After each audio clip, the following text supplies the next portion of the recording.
expecting a big hall like this. It's nice.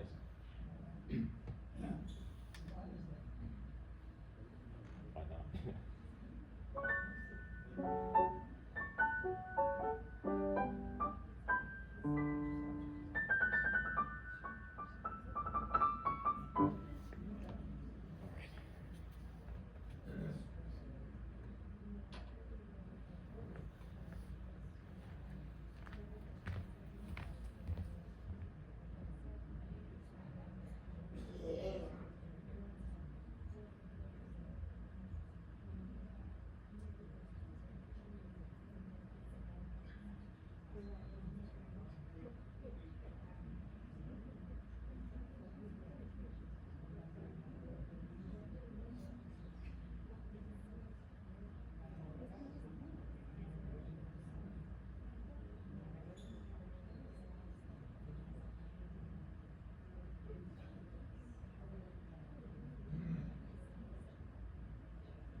Good evening, everybody.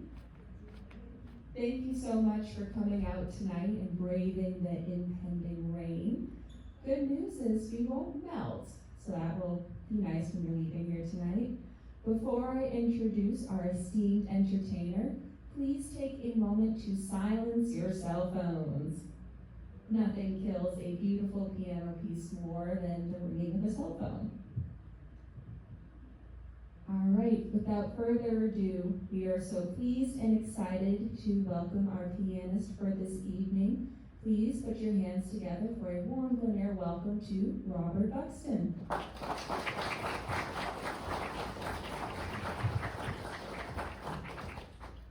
Good evening. Thank you very much, Christine. Thank you for having me, and thank you all for coming on this hurricane-ish weather.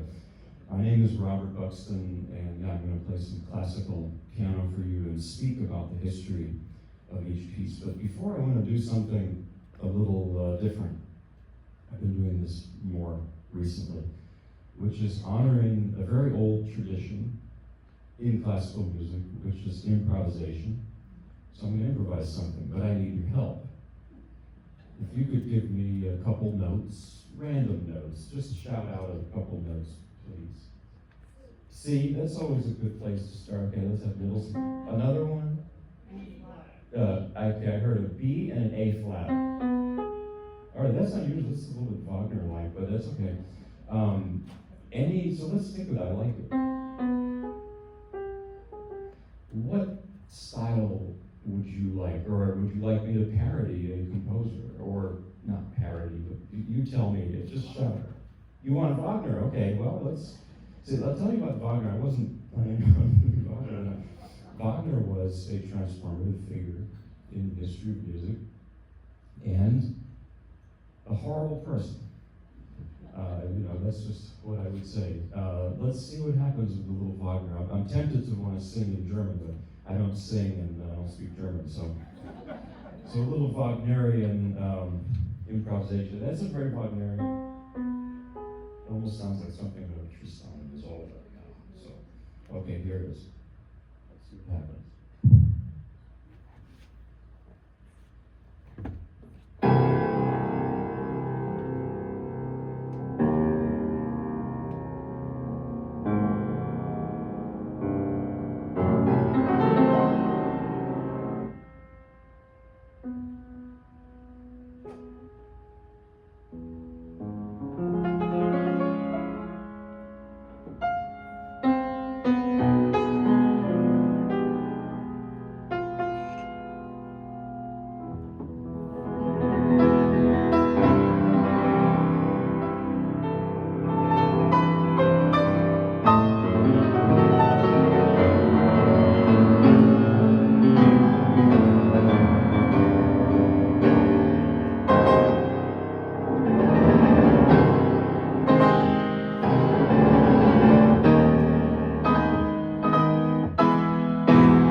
But the tone of tonight's going to be very different. It's very non-Wagner.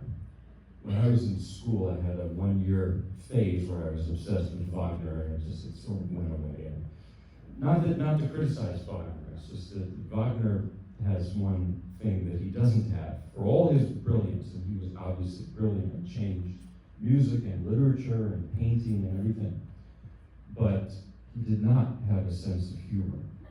That's for sure. So.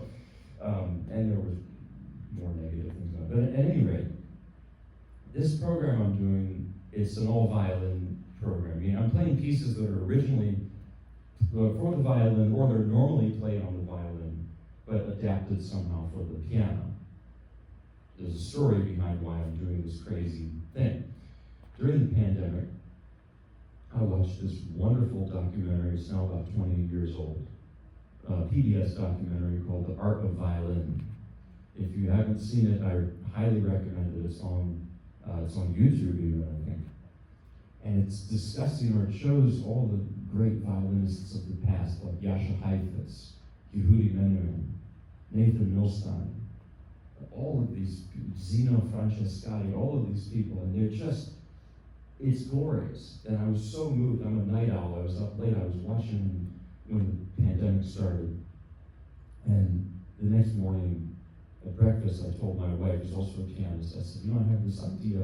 I want to switch instruments to the violin. I saw this incredible documentary. And she was silent and gave me this look.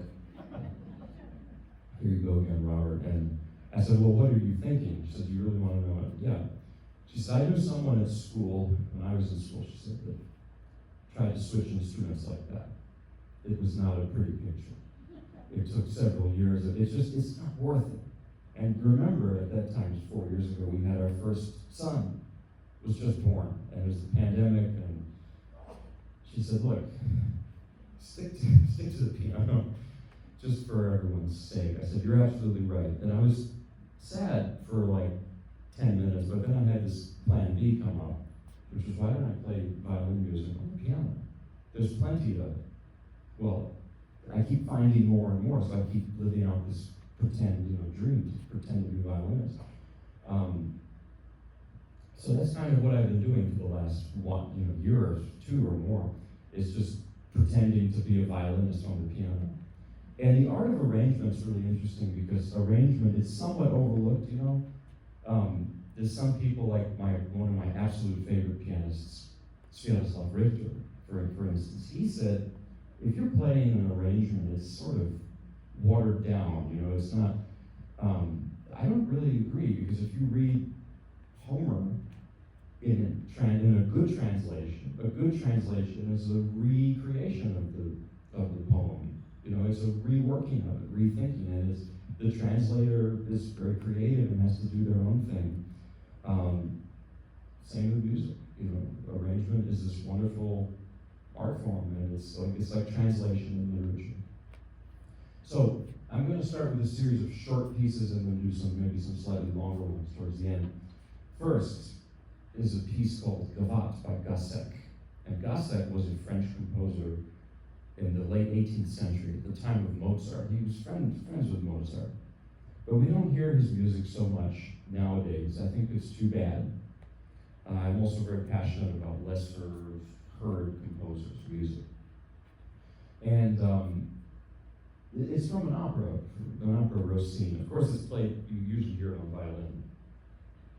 But originally it's a dance from an opera. Gavotte is a dance from the 18th century. And the French they peppered their operas with dance all the time. And we were just talking about Wagner, and I was playing a Wagner caricature thing, but can you imagine a joyful dance scene in a Wagner opera? I mean, you can't. But the odd thing is that the French, when Wagner's operas came to Paris, I think it was Tannhäuser or whatnot, they put in dance to Wagner's dismay. This piece, it's very funny. I think even the Looney Tunes have used it because it has I call it the musical hiccup. It's going, and this just idea comes up. I'll play it, it'll make more sense.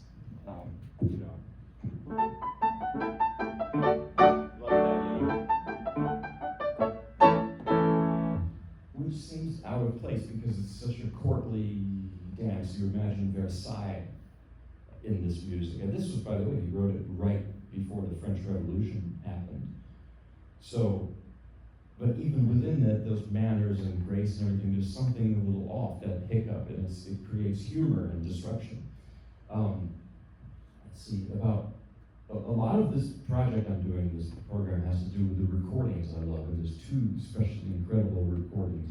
Misha Elman playing this as a YouTube video from 1926. Almost 100 years ago. And the way he plays it, that's why I decided to learn. So, here it is, the Gavotte by Gossec.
historically a little bit.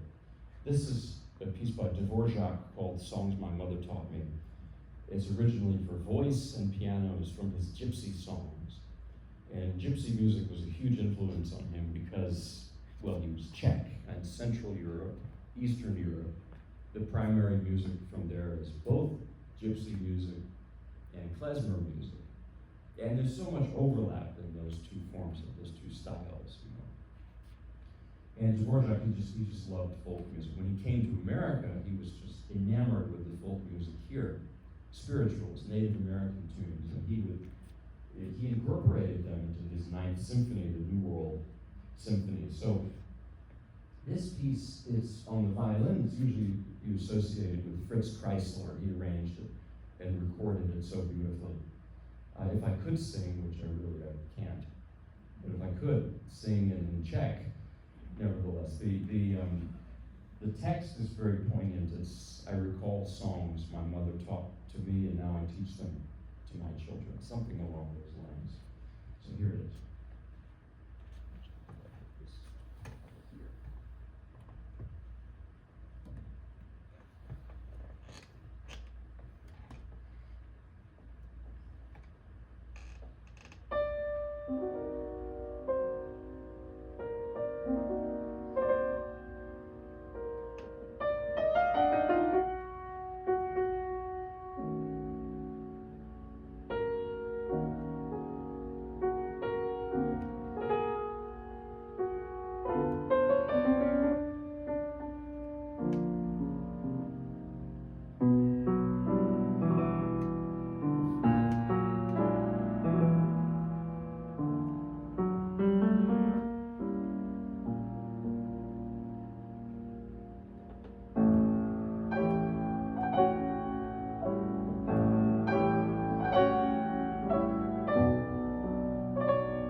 Another short piece. This is a salon-like piece, and it's called Guitar by Moritz Moszkowski.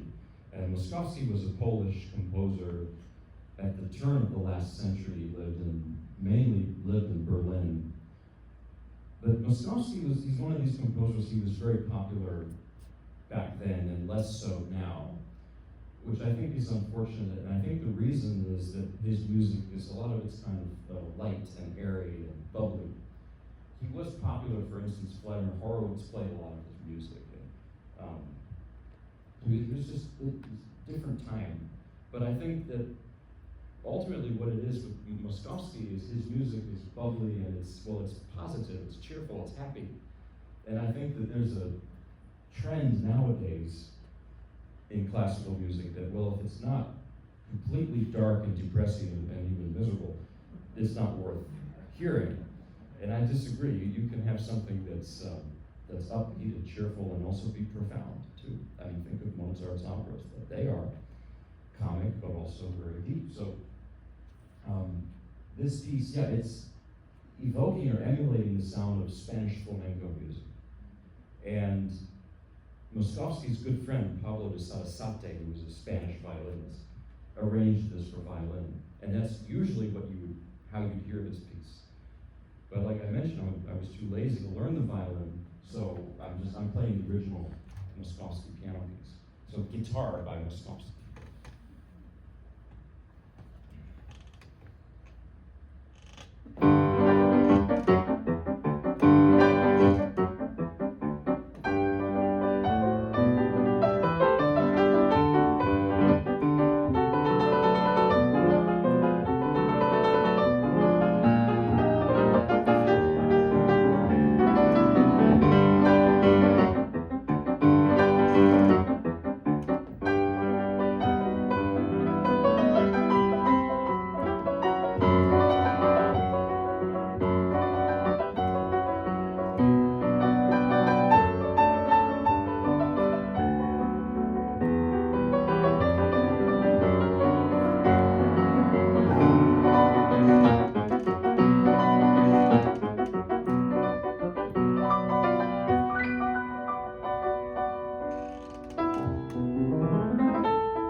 I love that piece because it has the feeling of champagne bubbles or something. It's just very effervescent.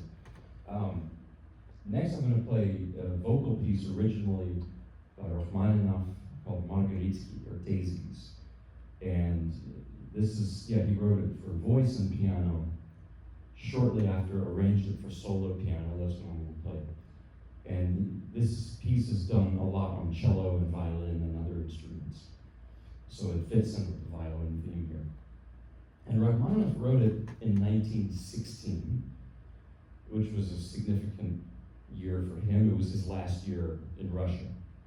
Because what happened in 1917 was, well, the revolution, and he and his family, they got out. Eventually came to this country. And I think that even though he's still in Russia when he wrote this, it's full of nostalgia. I don't know if he was aware that he was going to leave, but I'm sure to some degree he was. Rachmaninoff was probably, by our standards, had something like clinical depression or something. You read his writings, his letters, and he was gloomy. I mean, he was a very gloomy person, melancholy. But some of the happiest moments in his life were when he would spend the summertime with his grandmother in the countryside. And I think that that's what this piece is all about, those daisies, those flowers. Because Russian summer, well, it's not quite as long as ours. My mother comes from Russia. She emigrated from the Soviet Union in 1980. And I learned a lot about Rachmaninoff, both from her and from my uncle, her brother, who we lost recently, Boris, for a Russian name. And yeah, they spoke about Rachmaninoff. My uncle would tell me, he would say to me, Robert, you play the notes of Rachmaninoff, but it doesn't speak Russian yet. Remember that. Another thing my mom would tell me was, in Russia, there's lots of open spaces. I guess it's kind of like the American West or something. And for that reason, Rachmaninoff has these long melodies that just go on and on and on. Right, I mean,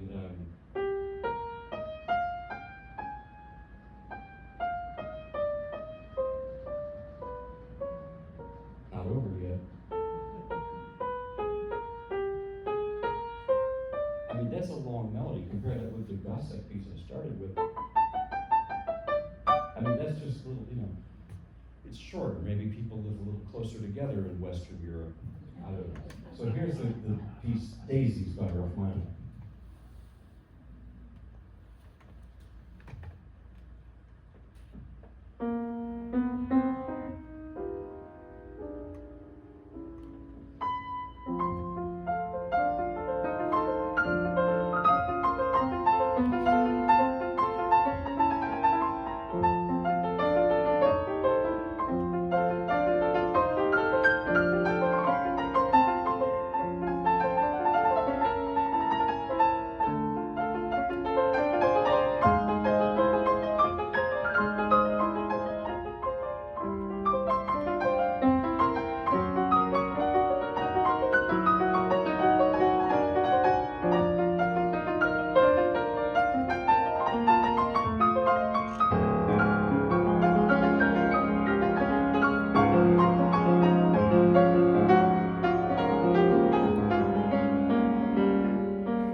So another very short piece and a very different style, but same time period, is Maurice Ravel, who was from France. And this is his pièce en forme de habanera, or piece in the style, in the form of a habanera. And the habanera is not only a pepper, it's a type of dance that originates from Havana, Cuba. Cuban music was this incredible mix of things, Spanish music, West African music, with a lot of rhythm from West Africa. And this dance, it became very popular in Europe. I mean, Bizet there's a habanera in Carmen, famous one. And the rhythm of this dance is like this.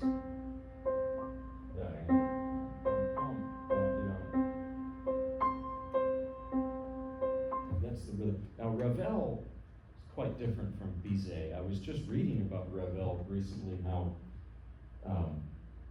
his contemporaries, or maybe the generation a little bit before him, just could not stand his music. They thought he was a hack, they thought he was, because at the time, Ravel and Debussy were quite, out there. They were cutting edge. I think now we're a little bit more, we get that style, that impressionism is much more accepted, but at the time, not really.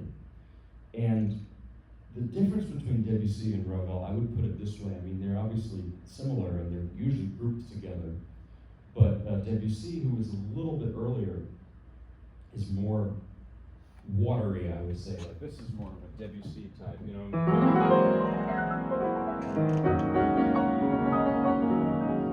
But Ravel is a little more piquant. He's a little more sharp.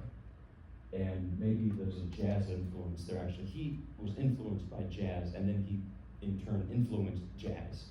Duke Ellington was influenced by him, and I think vice versa. So, with Ravel, you have these sharper sounds, and so it's a little different. I think part of it is that he was born in the Basque region of France, near Spain. His mother was Basque. And his first language was not French, it was Spanish. I found that very interesting. So a lot of his pieces have a Spanish flair to me. Think of Bolero. That's got a Spanish flavor to it. So this work, it's a vocalise. Vocalise means it's for wordless voice. So if you're ever in your car and you're humming to yourself without any words, well, that's a vocalise. If someone catches you and you're embarrassed, well, just tell them no. Say to vocalise, it just sounds better. Now, you hear it on flute, you hear it on violin, mostly, but this piano version is by a guy named Daniel Aricourt. Does that name ring a bell for anyone? I think it's geographic, because I made the very dumb mistake. I played this in Greensboro a few weeks ago when I just learned it. And I mentioned the name Daniel Aricourt, and I apologized. I said, look, I haven't looked him up because I didn't have time. I was learning the piece, and I thought to myself, well, I don't know if anyone, I've never heard of him. I don't know if anyone would know the name. Well, this lady comes up to me after and says, you're not going to believe this, Robert. Daniel and Jane Aricourt were my neighbors for many years, right here in Greensboro. I said, you've got to be kidding me. Was he a musician? Oh, yeah. They're both musicians, great musicians, pianists, composers, and they walked their dog. We went over for tea. So I looked up Daniel Aricourt. He was born in France around 1900. He knew Debussy, he knew Ravel, he knew everyone. He was a great, figure in music. But then, like many in the 1930s, I think he left when the Nazis were rising to power. Came to America and ended up teaching at UNC Greensboro for many years, and retired, loved Greensboro, stayed there. So I was just floored, and then I played it again in Greensboro somewhere, mentioned the story. I said, anyone know the name? And like half the room raised their hand. So then this lady comes up to me and says, Robert, give me your phone number. I said, sure, may I ask what this is about? She said, Jane Aricourt, she was here 30 minutes ago, you just missed her. I'd like to put you two in touch. So it's a small world, number one, and number two is whenever, the note to self, whenever you're talking about someone, look them up, because you don't know who knows. It's such a small world. So this is the Ravel Aricourt arrangement of the pièce en forme de habanera, piece in the style of habanera.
something a little longer. This is another French piece, a lot of French music.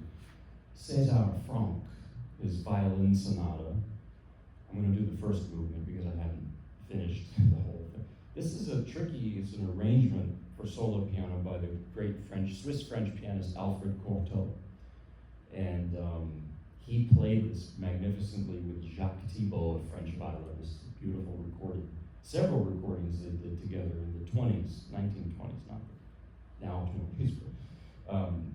So Franck's sonata, which I always just jokingly say, well, it's not Frank Sinatra, it's Franck sonata. It's a little different. It sounds like.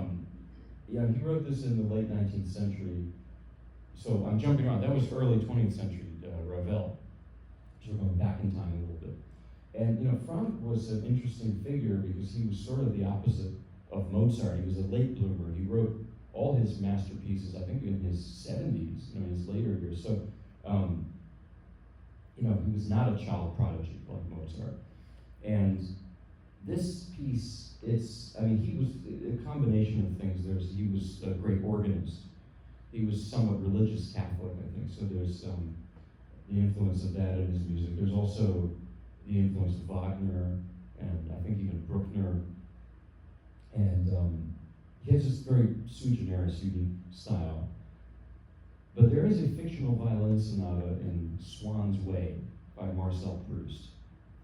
And many people think that it's based on this. Probably is. Either this sonata or one of the violin sonatas by Fauré.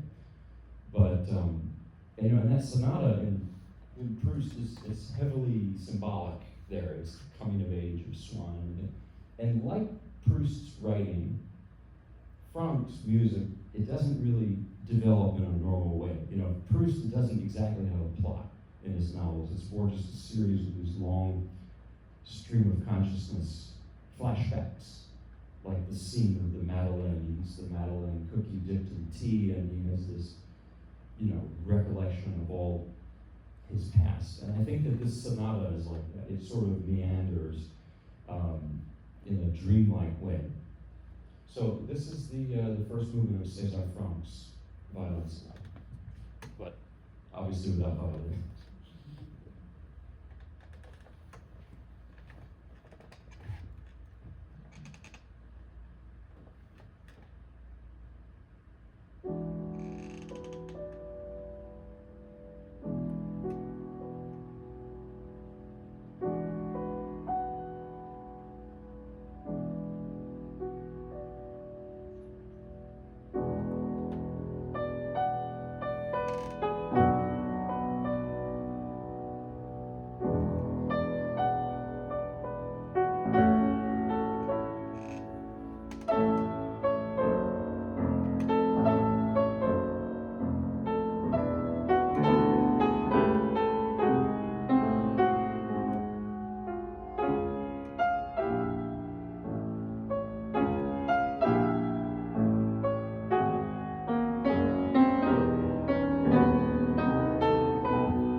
Couple more short pieces and then another long one.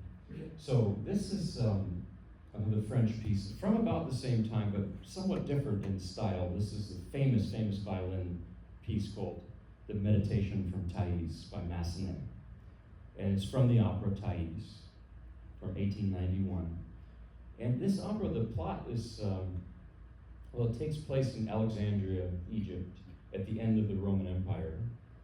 And Thais is this young woman who worships Venus, the goddess of love and everything. And this young, early Christian monk, he is given the job to convert her. And in the process, falls in love with her. Because it's an opera, and that's what happens in operas. I mean, you need that to make it an opera. And this piece, it's not actually sung in the opera, it's an interlude that comes about at different points in the opera. It's played on solo violin with orchestra. And it became so popular that violinists would just play it with piano accompaniment in recitals. So here's a solo piano version of it. I'm actually not sure who did it. It could be Massenet himself. A lot of these arrangements, composers would publish their own arrangements of things constantly. Actually, I have a funny story. So I used to do a lot more piano duets with my wife. Now we have 2 kids and 2 cats, 4 kids. We sort of, if you're a cat person, we sort of hand off the child cat care. So today she's with them, and tomorrow I'll be with them. So, but we used to perform a lot together, and we would play this arrangement of Rossini's Barber of Seville Overture for 4 hands piano. And I looked up who wrote it. You could never believe it. Arnold Schoenberg did it. But Schoenberg, the 12-tone guy, I mean, how could? And I read somewhere that many composers, they do arrangements like this for one, for the pleasure of it, but another reason was cash. So you wrote a nice arrangement, you could sell a lot of copies and make. I don't mean to be cynical here, but that might be why there's this solo piano version of Thais, because it's such a popular piece. So anyway, here's the meditation from Thais by Massenet.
That opera is not done that much, and I should probably see it and hear it sometime, the whole thing. From what I understand, there's a discussion, it's not exactly clear, is the theme of the opera that of romantic love, or is it that of a more religious kind of love? Because some interpreters of it, they say that it's actually got sort of a religious message to it. So I don't know, maybe it's a combination of the two. Anyway, I'm going to play, let's see the time, I don't want to keep you too late or anything. It's raining out there. Hurricane Debbie, right? So now I'm going to play also a very, stormy piece. This is the Campanella by Paganini, La Campanella, arranged for piano by Franz Liszt. And I'll tell you a bit about both characters. So Paganini, I can't do a violin program without some Paganini. It wouldn't make sense. Paganini was this wild man, lived in the late 18th century, early 19th century, and he was so controversial, like even the way he looked, the way he played, he was very striking. He was like a rock star or something. There were people who believed that he was possessed, and I don't think he was, but I just say, and he was just like I said, like a rock star today. I'm trying to think of the equivalent. I don't know, someone like Jerry Lee Lewis or something, closer to now. And for that reason, the Romantics, who lived a little bit later, they loved him because he was that free-spirited, character that's what they wanted. And I would say Paganini and Beethoven were the two figures that the Romantics they idolized. So Liszt was in his 20s. He was living in Paris. And Liszt was actually kind of down in the dumps in the 1830s. He had a failed romantic relationship. His father had died, and a bunch of different things. Liszt was a very fascinating figure that, on the one hand, like Paganini, like a rock star, but on the other hand, deeply drawn to Catholicism. And at several points in his life, he was seriously considering becoming a priest. Almost did. And there's photos of him, late photos of him wearing a priest's collar, even. But at any rate, as a young man, he heard Paganini perform. And the rest was history, because he he locked himself in a room to practice, to study music, and to arrange Paganini for the piano, because he was so floored by what he heard. He just couldn't believe it. And he wanted to translate that virtuosity, that fire that Paganini exhibited on the violin. He wanted to put that to the piano. So here's La Campanella. Campanella means little bell, because you're going to hear this constant. It reminds me, like, remember a few months ago we had the cicadas? It's almost obnoxious, like they're buzzing in your ears. So.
short French piece from the later 19th century. This is called La Cinquantaine, the 50th anniversary, by Jean-Gabriel Marie. And despite my best efforts, I really can't find out that much about that composer. I can tell you that it's from a suite of pieces called The Golden Wedding, and it's usually for violin, solo violin and orchestra, I think. But this piece was done by some big bands in the 40s. They did a swing version of it. I think Woody Herman and his orchestra did it. But I'm not gonna play that version, as much as I love big band music. But what I love about this piece is it's simultaneously very joyful, but also very sad. How it does it, I don't exactly know. It's like both at the same time. It's like a sun shower. So anyway, here it is.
I realized mostly I played short, subtle pieces, which I was debating whether I should play tonight a big, bombastic, long piece. I did an arrangement of, so Beethoven's Violin Concerto, he arranged it for piano, and I've been playing that version and did my own arrangement to include orchestra. Well, long story short, it's very bombastic. I consulted my wife, who has the best advice. I said, should I play it? It's nice and maybe not, it's just very long. So, but I will play something a little more over the top. Again, another Paganini list piece. This one is the 24th Caprice for solo violin, which is a famous theme and variations. I'll play you the opening. It's going to ring a bell for you, I'm sure.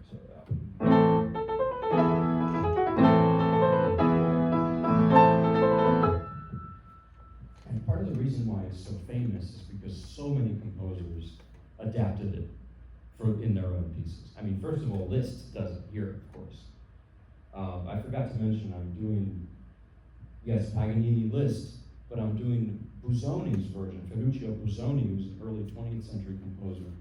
I'm doing his version of Liszt's version of Paganini. It gets very confusing. And then Liszt himself did several versions of these pieces. So that's how it was back then.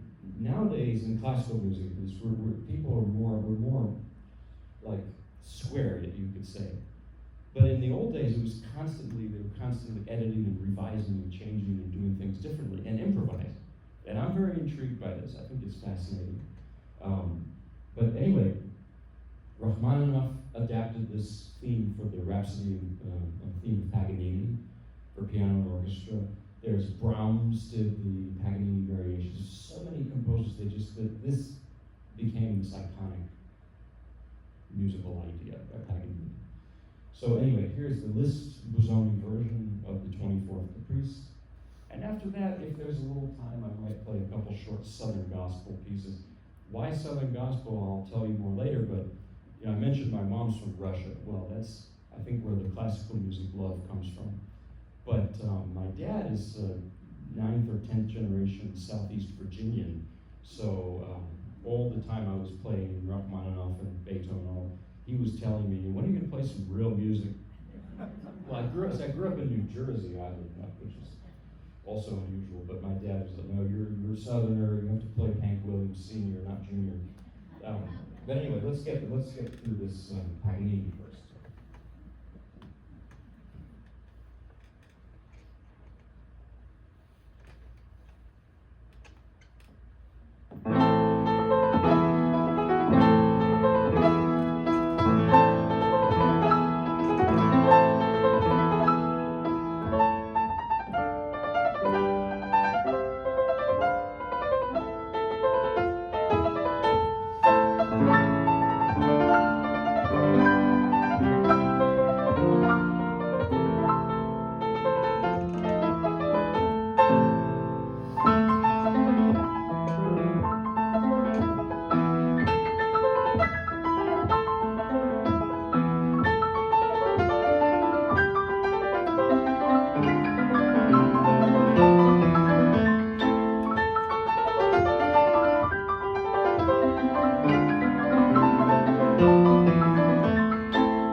that's okay. I like to close it.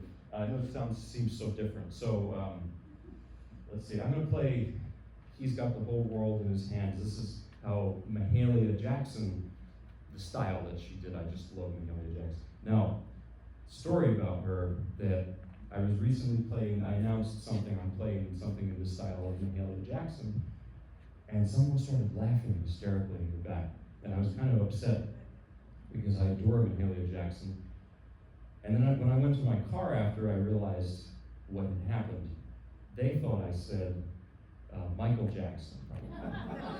Very different, because Mahalia Jackson was, friends with Martin Luther King Jr. and part of the civil rights movement. So it's different people. So very different. Just pointing that out. So this is kind of how she would do it.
One more maybe. You tell me, what do you want to hear? Do you want to hear something more in a Pentecostal style, like There Is a Fountain is an old hymn, or When the Saints Go Marching in a similar style to that? Just any preferences to close? The Saints, okay. The Saints it's a New Orleans, obviously, and the history of this piece is it is a spiritual, and it was sung very slowly. I didn't notice. I looked it up. And what happened was, when it got to New Orleans, to the brass bands that played it at funerals of all places, it turned into this up-tempo version that we're used to, that Louis Armstrong sang it in. Mahalia Jackson, who was from New Orleans originally, but moved to Chicago later as part of the Great Migration. But because funerals in New Orleans are not sad things. It's a celebration. And people say jazz was born in those circumstances. So from that music, funeral processions. So here is When the Saints Go Marching. I'm going to try to emulate what Mahalia does. In case you didn't notice, I love pretending to be something I'm not. A singer, a violinist. I just, nothing wrong with the piano, but I just like to, pretend.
so good.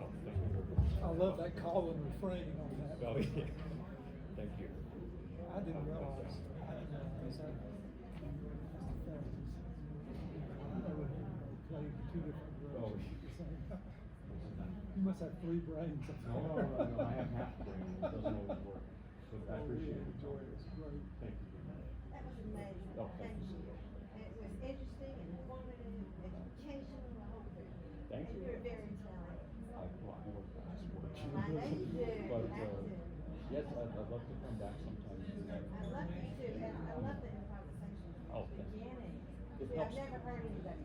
Oh, really? It helps me relax a little bit too. And that's what they did. It makes it more fun. And then you all gave me some ideas. So, yeah. Well, Thank you very much. Thank you so much. I'm sorry? Oh, yeah. I live in Manhattan. It's like,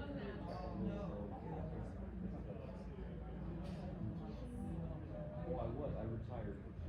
I used to teach at UNC. I taught at East Carolina, and now I'm.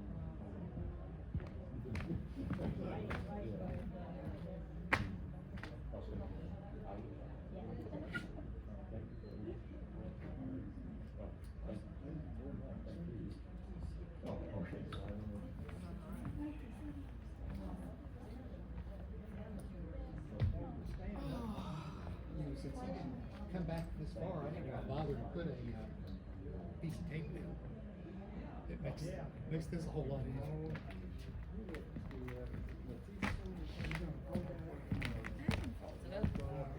And then I'm gonna scoot. So I gotta be back here in the morning.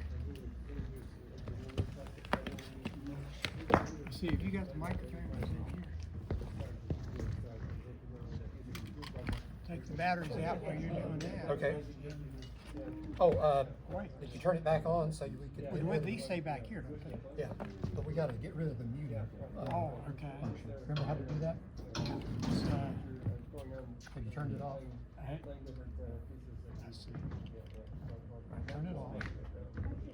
All right, now it's on. Press the pairing button and turn it on at the same time, simultaneously. Oh, Right, now let go. Now try to mute. try to mute it down here. There, perfect. All right, you're in good shape. Now you can turn it off. I'll take the batteries out. Sure. Well, don't really turn it off.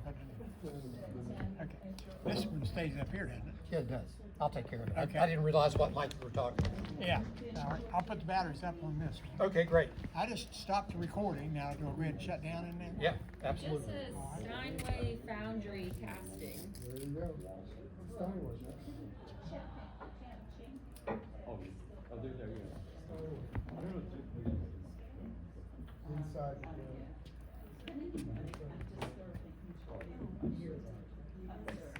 Oh, where does the bill? Oh, no, it's somewhere.